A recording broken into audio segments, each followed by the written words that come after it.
अपन आत्माओं जैसे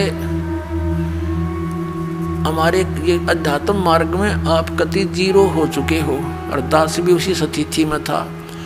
अब दास को सतगुरु मिल गए, कहते पीछे लग गया जाऊं था मैं लोक वेद के साथ, रास्ते में सतगुरु मिल गए, दीपक दे दिया हाथ।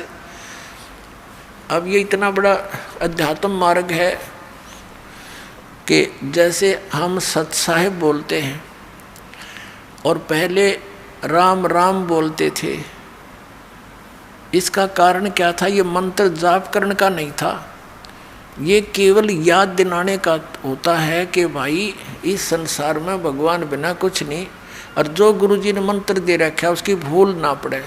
जैसे आप देखा करते, अब तो यह बात बिगड़ती जा रही है, नास्तिक होने जा रहा है पूरा मानव समाज, काल का दाव लग गया था। तो पहले हम देखते थे जैसे सुबह या कभी घूमने फ्रेश होने जाते थे, आने जाने वाले मिलते थे, एक दूसरे को राम राम राम राम चाचा, वो 3-4 बार बोला करता राम राम भाई, राम राम राम, हाँ राम राम। अब ये तो एक औपचारिकता बन गई थी, लेकिन ये स्टार्ट कहाँ से हुई थी? ये ऐसे होता है कि ये मंत्र जो गुरुजी देते हैं, ये अपने मुख से दूसरे को बोलकर सुनाना नहीं होता, नहीं तो फिर उसको सुनाने से आप उसके गुरु बन गए, आपकी भक्ति नाश होनी शुरू हो जाएगी। तो इसलिए उसको ये भी नहीं कह सकते कि आप इस मंत्र का जाप करा करो, गुरुजी ने बता रखा है।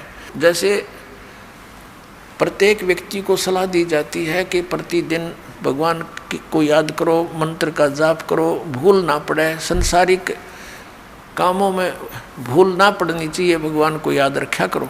तो एक नियम बना रखा था गुरुओं ने कि अभी ये कोड वर्ड है, और रास्ते में जब कोई संसारिक विचारों में ग्रस्त व्यक्ति आ रहा हो और उसको बोल दिया जाए कि राम राम भाई, तो वो समझ जाता था कि ये क्या कहना चाहता है, कि ये न्यू कह है भगवान बजले, गुरुजी ने जो मंत्र दे रखा है उसका जाप कर, ये संसारिक उलझेड़ों में मत पड़ तू, यही भगवान का नाम ही इन संकटों से जो विचार तू कर रहा है इनसे निवारण करेगा।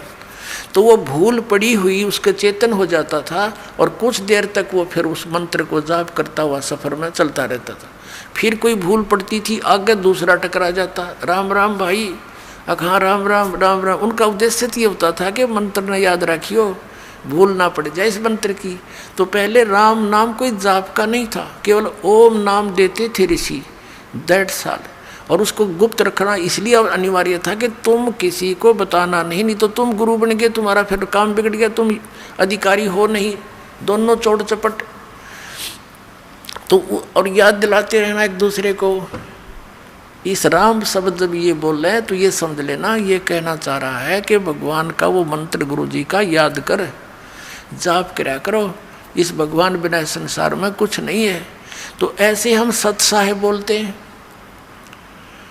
सत माने अविनाशी, साहिब माने राम।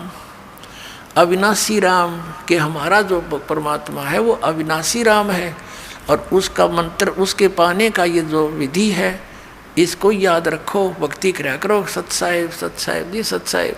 हाँ, मतलब उस समय आपको ये याद हो कि आप भाई भगवान बिना हमारा कोई नहीं है, और सचमुच ये कबीर साहब सच्चे परमात्मा अमर भगवान है, और जो मंत्र उनको दिया है वहाँ जाने का वो जाप ही सहयोगी है, उसकी भूल ना पड़े, ये होता था।